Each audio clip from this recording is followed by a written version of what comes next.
Why is Trump not mopping the floor with Joe Biden nationally? I don't get it.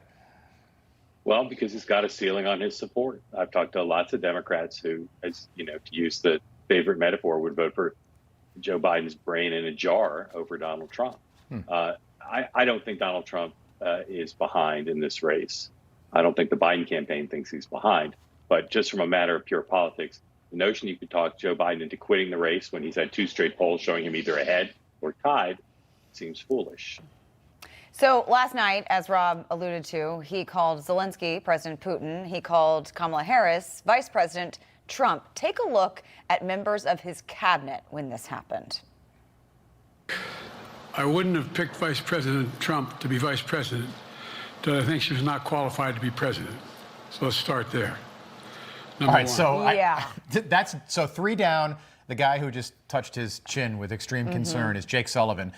Next to him is our Secretary of Defense, Tudor Lloyd Austin, and then our Secretary of State, Antony Blinken. I'm betting on those guys in the World Series of Poker, though. That was pretty good. Yeah, that was pretty good, except for Karine Jean-Pierre in the foreground. You can see her, and then you can see Sullivan. Tudor, this to me, it looks like a funeral. This looks like the way people look when they're listening to a eulogy.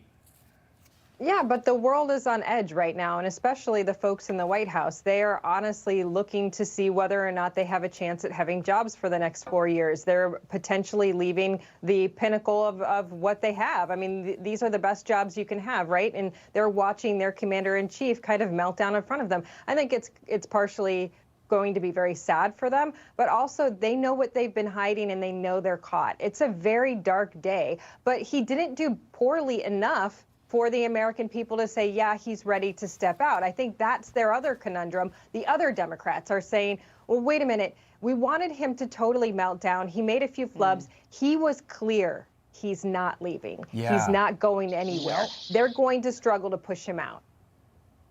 So, Mark, I kind of agree with Tudor. I think he made typical Joe Biden errors. He was nowhere near as bad as he was during the debate. James Clyburn was on the Today Show earlier this morning, and I think he said something to the effect of Joe Biden's got my support somewhere around 94%, right? Which to me is. No, that's not what he said. Okay, Mark. Well, I know I'm on TV while they're on TV, so I'm paraphrasing, Mark. Yeah, okay, I'm not a stenographer. But I'm just basically he left the door open, much like Nancy Pelosi did. Yeah, my characterization of it on Twitter is he was 94% supportive overall, in the sense that the only thing he did that wasn't supportive. Mark, don't ever correct me on the air again. No, I'm just kidding. I'm kidding. Go ahead. Don't ever swipe my tweets and then misinterpret. I didn't swipe a tweet. I don't even have Twitter. I do. All right.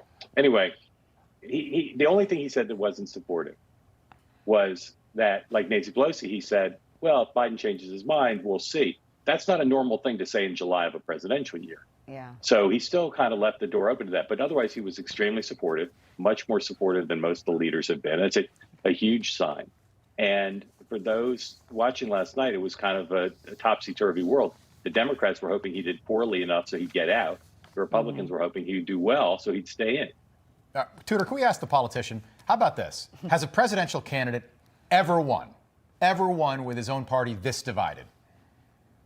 Oh, I mean, I think that we're looking at a new era where parties are divided. I mean, we can't lie and say that there's not Republicans that are divided right now, too. The entire country is divided. That's why you can see someone who has this level of cognitive decline, and yet the polls are still very close because the people are very divided in this country. They don't know exactly who's going to lead. I think people are starting to even not understand how government works. Is it that important? I keep hearing people say, oh my gosh, I mean, he's got a whole staff around him. No, that's not how it works. You are electing that person. You don't want the unelected bureaucrats to run Washington. You want the person you elected to run Washington. But the people are so confused by what's happening on both sides right now. And to your point, when you hear Nancy Pelosi saying, well, he has to make a decision. Well, wait a minute, Nancy. He already said he made a decision. Right. And it is unprecedented to say that he has to make a decision now. The primary is over. So that does leave you going, okay, the party is concerned. The people are concerned. I'm telling you, it's happening across the country.